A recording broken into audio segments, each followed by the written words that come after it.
Welcome to Fintech Perspectives. My name is Terry Angelos. I focus on fintech and crypto at Visa. And today I'm excited to interview Christian Duffus, the founder and CEO of Fonbnk. Welcome, Christian. Thank you, Terry. So Christian, you guys are a fascinating company. You are part a global digital wallet. You have a crypto infrastructure for moving money around. And you have these incredibly interesting local on-ramps and off-ramps for airtime to flow into or out of this ecosystem. How should I think about Fonbnk? Simply, we can convert any prepaid SIM card globally into a virtual debit card for frontier and emerging markets. I start out by telling a bit of our sort of formation story. I'm a experienced fintech entrepreneur, started my first company back in 2000 to enable the US Treasury to accept payments online, and even sold my most recent company, Leaf Savings, to SoFi, enabling higher ed financial wealth management. Well, in between, I got into this thing called Ethereum because I thought about how I might want to reinvent the stack for my various firms previously. And my intern at the time, but he's since graduated from that, was my brother-in-law. And he essentially went on vacation to Kenya to go hang out with a buddy of his, came back, and he had $100 left over on his Safaricom SIM. And like you all, and you're probably very well aware of Safaricom and M-Pesa and how they're one of the originators of mobile money globally and how successful that program has been. I'd never seen it face to face, so we literally inserted his SIM, and I realized that, there's like $100 worth of value here. And over the course of probably some cocktails, he essentially bet me that I couldn't resell that back to someone on the ground in Kenya. And it wouldn't be remarkable if it weren't for the fact we're both in Washington, D.C. at the time. So not one to let my younger brother-in-law sort of win out. I literally, over the course of a weekend, I took out some Facebook ads. Was surprised to get some interested parties who actually sold airtime on the ground in Kenya, got them into a WhatsApp group and used his Safaricom SIM and M-Pesa account, and I sold out all the airtime. And the bell started going off in my head. I was like, wow, I'm able to send this sort of digital asset to the other side of the world. Someone's able to get liquidity for it. And it hit me. This was sort of the, effectively a type of on-ramp or off-ramp, so to speak, at a micro level for pretty much, majority of human beings on this planet. Most people don't realize this, but there's like 8 billion active SIM cards. Some majority of those are prepaid. When you made this sale, you got this interest online, you were able to transfer the balance electronically, or did you have to ship the physical SIM card? It was all electronic. This is functionality that most prepaid mobile carriers enable because it costs a lot to onboard a new client. The balances are relatively low. There's a lot of sort of parent-child relationships from a sub-accounting standpoint, i.e., if I might be, I might not have any data on my phone, and I'm like, Terry, I'd like to talk to you, and so you have to send me airtime for me to be able to top up my phone to talk to you. So, and we're just utilizing a lot of that type of functionality, but, I guess long way to sort of answer your question, like, what do we do? And in many respects, we're providing sort of this sort of on-ramp for emerging market consumers to get into the digital economy. Our product and vision of our solution today is really, we convert any prepaid mobile SIM into a debit card of sorts, targeting emerging world and frontier market consumers globally. So you have this fascinating idea where you've got balances on these 8 billion SIM cards. But if I am trying to, send value to another person, am I sending them the airtime, or are they actually able to access that balance and use it like a currency to, for example, buy bread? we actually operate a marketplace of sorts behind the scenes. So think about it as like an eBay for these balances. And again, we're not sending the physical SIMs, we're just transferring that balance from one party to another in network. In many of these countries, there is a phenomena behavior around sort of reselling of prepaid airtime. And so we actually leverage this network of in-country market makers to provide liquidity for essentially people who want to cash in their value, so to speak. And by doing so, they then receive our token that can then be transferred or used for other value, whether that be conversion into fiat or conversion into some type of crypto or savings type product. Can you just say a bit more about what your token is? Is it based on Ethereum? How do I access it? Can I independently purchase it? And then how do I actually use the token for a traditional retail transaction if I wanted to do that? Sure. So it is an ERC20 based token. And right now it's only available in our closed loop ecosystem. So it's not publicly, it's not on the public blockchain though. And part of our KPI was that we didn't want to create a crypto transaction and exchange that was highly complicated and very difficult for end consumers to use, especially in these emerging markets. And so wanted to sort of abstract that in a way where the only thing that it looks and feels like for them is that they're literally topping up their mobile phone, right? And then everything is, enter your phone number. So that's sort of the part of the registration process. But once that occurs, our ERC20 token, which is actually pegged to the dollar, it can then be transferred through the ecosystem. Either we can mint it into USDC or use it, as part of an issuer program with Visa, so they can convert it into cash. And there are some leading global remittance shops that will where we will be in the process of being able to convert that to fiat currency in the local markets where those users are. Got it. So we should think of the token as a stable coin that allows people to then transfer the value that was locked up in these SIM cards in a sort of effortless, way across, in this case, Ethereum. And then actually, let's sort of chat about the Visa component. So obviously now I have either your token or some other stable coin.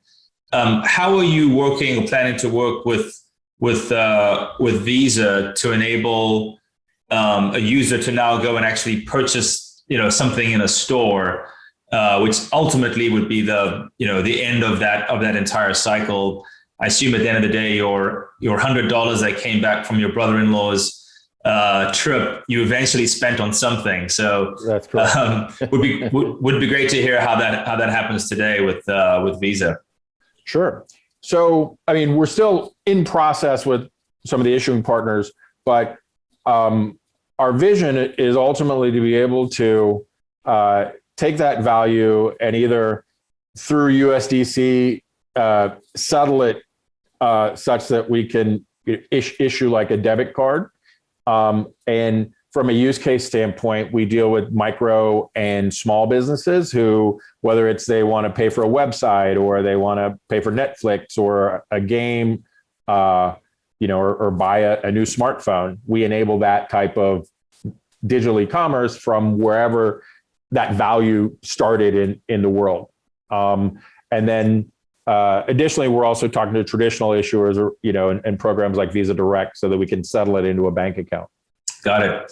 Yeah, and this is certainly, a common use case where the Visa credential is that sort of connectivity to any number of online digital services that today take a 16-digit number pretty well.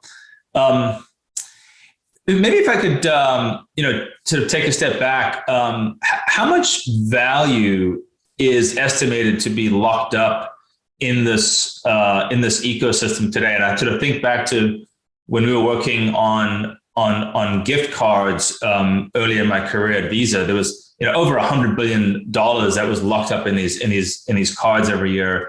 What do those numbers look like for the global airtime ecosystem? Sure. Again, this is not sort of an official market in any way, in the same way that gift cards are, but roughly there's over $1 trillion a year that's spent in sort of prepaid channels. And we estimate anywhere from 20 to 30% gets unused or is sort of locked at any one time. So $200 to $300 billion annually. Wow. And then especially if you think about some of these cards and markets don't expire. So that could be cumulatively, hundreds and hundreds of billions of dollars. So Christian, can you help me understand what are some of the financial services issues that are unique to some of the emerging markets that you're addressing? Great question. I think we take for granted in the West how stable our financial system is and how many different types of options we have, in terms of each of us might have almost a dozen different types of payment or credit or financial type products in our wallet or access to online at any time. Many people in emerging markets don't necessarily have these different options. They might have a debit card, they might have a mobile money account, and they're essentially locked into the pathway that one product enables them to do. Could be buying things, and it might be fine for most things, but the world is becoming more complex. And as I indicated before, you have many people that, while sophisticated from a world perspective, at least what they can see on the internet, they're locked out of the digital economy, right? They can see something on Facebook, but they can't buy it. So effectively, they're window shoppers. And our opportunity and what we enable to do is convert them into consumers, but giving them sort of access to that sort of global digital economy through our sort of unique solution of on-ramping them from their sort of micro local value into something that could be malleable and used globally. Yeah, I love that description of global window shoppers, because these folks are locked out of the financial or at least the sort of commerce ecosystem, for lack of a financial product. Let's talk a bit about some of the programs that you're involved with. So you are a Inclusive 50 winner, and also part of the Visa Fast Track program. How have you engaged with those programs? How have they helped you guys roll things out, in a way that has sped up your time to market? So it's a great question. And, the other aspect I would add to there is that we did all this occurred during COVID, right? And as an early stage company with sort of this global ambition, ordinarily a circumstance like that could have been a death knell. And so I looked at as both these programs as critical. We've done some work with a number of medical NGOs, which sort of led us to the Inclusive Fintech 50, where we essentially used our product or earlier version of it to essentially provide aid to medical doctors in Malawi after the cyclone there a few years ago. And as well as we even did a program to provide last year aid to students and teachers with a education NGO in Mozambique. And so to address your question, I mean, a lot of these programs helped us sort of develop contacts and networks so we could create these sort of product infrastructure and realize our product vision and dreams in that circumstance, right? And I found it sort of invaluable, everything from sort of our introduction to Circle to some of the other issuers that we're talking to. And then even it gave us significant credibility to to get into some of the other sort of partners outside of the program. One of the things that I think is always challenging for companies such as yourselves with a global ambition and a desire to be in multiple countries is to find local partners for issuance and issue processing, et cetera. So it's great to see that you're taking advantage of these programs. I'd love to just dive a little bit into your background. You have a Scottish name, but you were born in Jamaica. So how did you land up in fintech? This is your third or so startup.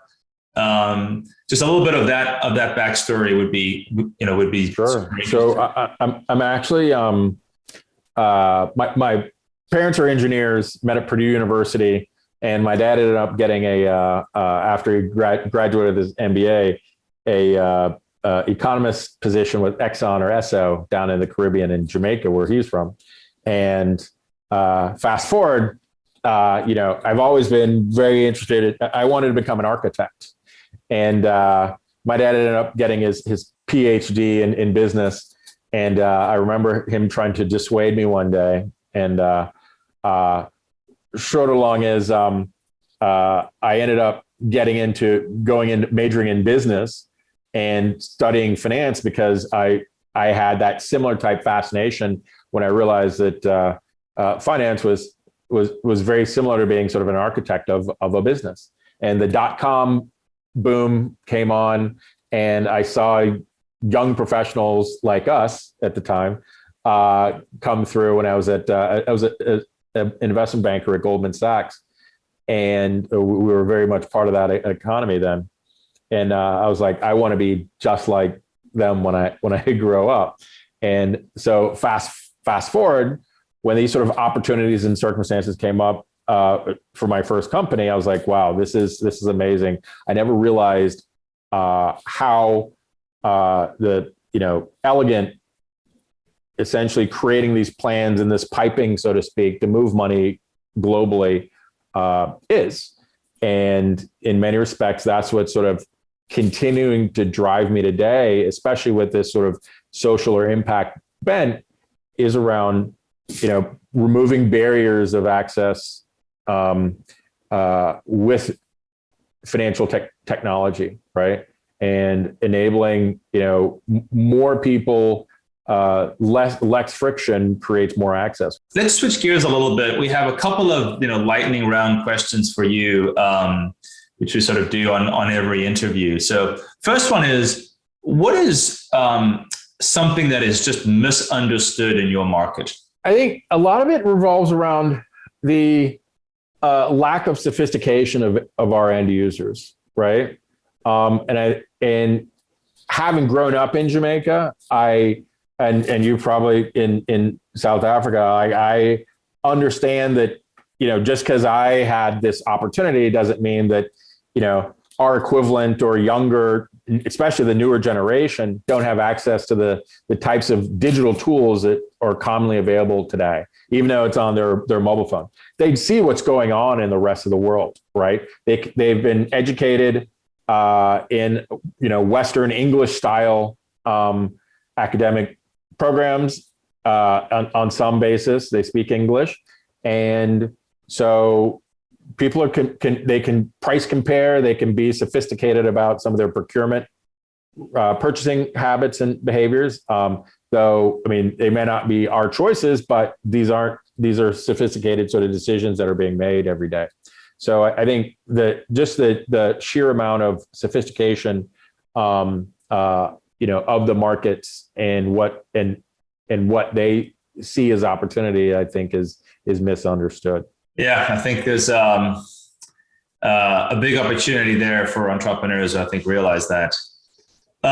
What is your most magical payment experience outside of Fonbnk and recovering your $100 from your brother-in-law? But when you look around the world, either consumer or business, what gets you excited? Honestly, I have to say what's going on in the blockchain today, right?